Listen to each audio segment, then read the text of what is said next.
Welcome back to the Correspondents on Voice of America. I'm Mil Arcega in Washington. Well, the impact of Hurricane Matthew could have been much worse here in the U.S., but while floodwaters overflowed some levees, stranding residents on rooftops in the eastern United States, in some Caribbean nations, the ordeal is far from over. The United Nations, in fact, has made an appeal for $119 million to bring life-saving assistance to Haiti, the country hardest hit by the destructive storm.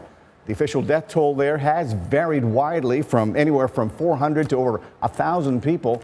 Thousands of homes have been flattened, crops destroyed, and critical infrastructure has been left in tatters. Many areas of the country are still hard to reach, and getting information in some areas has proved difficult.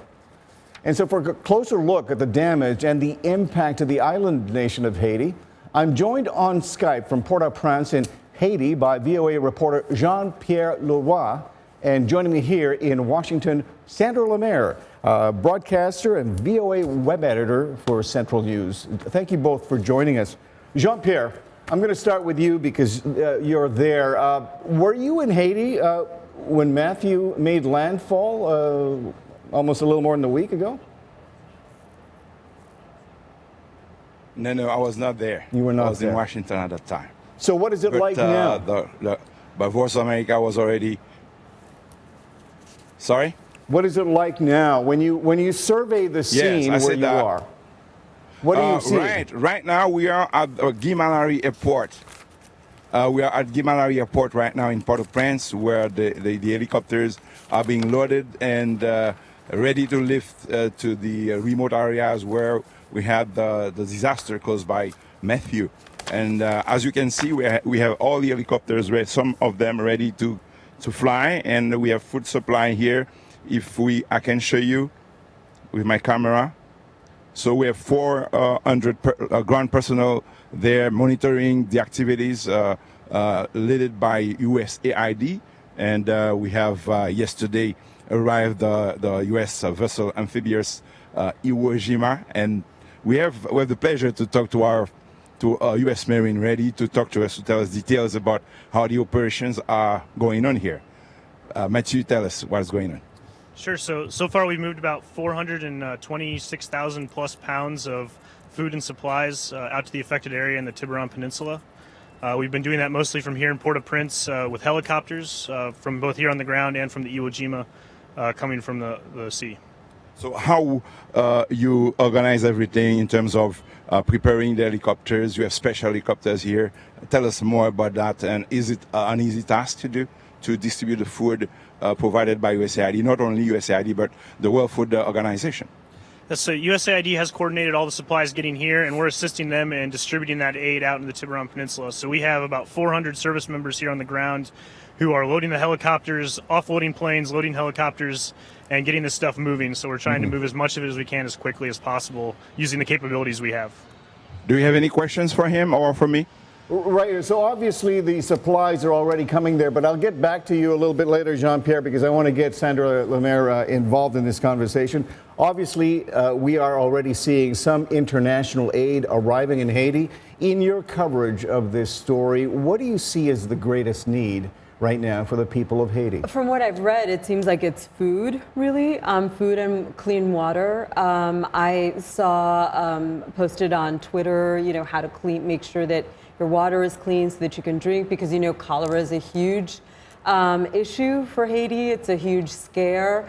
They had a tremendous problem with cholera after the 2010 earthquake, so they're afraid that this is going to repeat. I was talking to somebody from Haiti the other day who was telling me that some latrine water spilled over into drinking water, and it's a real problem. This is a problem of being able to obtain clean drinking water, cholera is, but I mean, cholera is also quite fatal and dangerous. Are there any steps being taken to try to address that whole situation? Because if cholera spreads, I mean, we could see these deaths multiply tremendously. Right. I think the UN has been very proactive in educating the people, informing them on how to prevent it. I've seen stories, where they have medical centers set up to take people there. I read about vaccinations.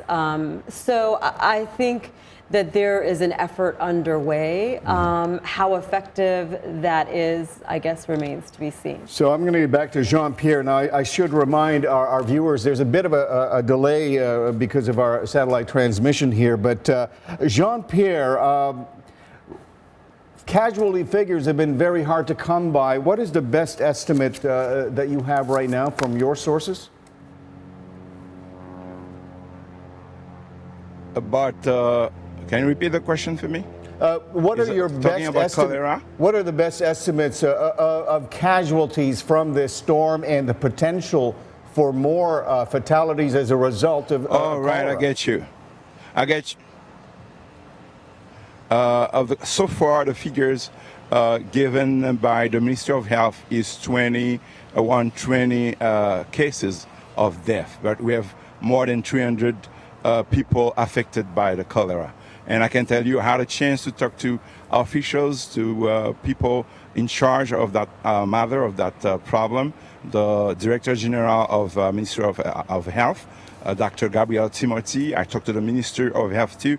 They are trying now to solve the problem.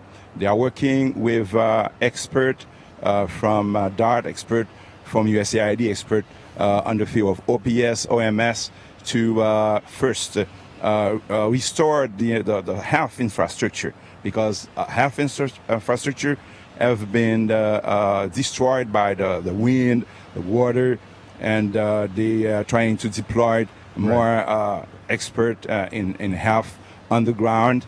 And as Sandra said earlier, the main concern is cholera, but DINEPA is the instance responsible for cleaning water in Haiti, working with CDC.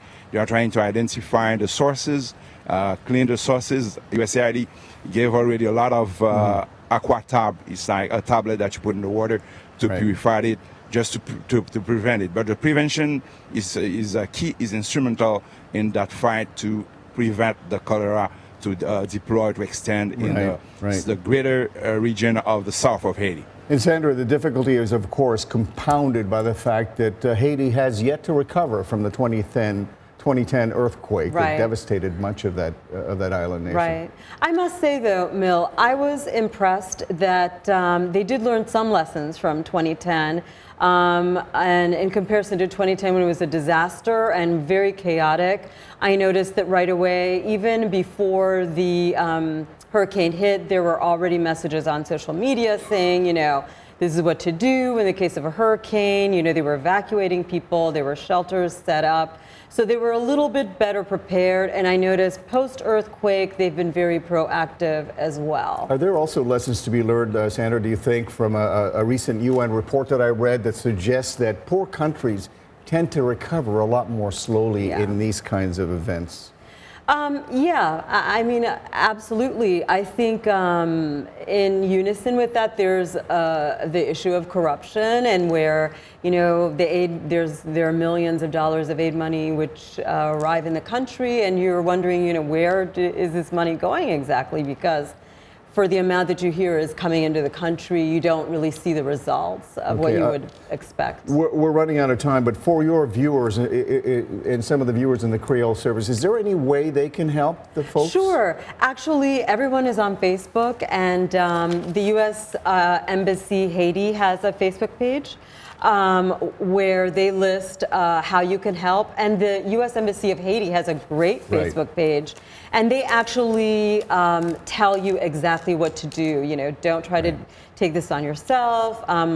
What organizations you can rely upon, you can volunteer. Let's hope that people tune in and help out. Cash donations are typically the best. Thank you so much, Jean-Pierre in Port-au-Prince, and Sandra. We're going to take another break right now, but when we come back, the state of the U.S. presidential election. And just a reminder, we want to hear from you. Share your thoughts, questions, and comments on our Facebook page. The address is VOA Correspondents. We'll be right back.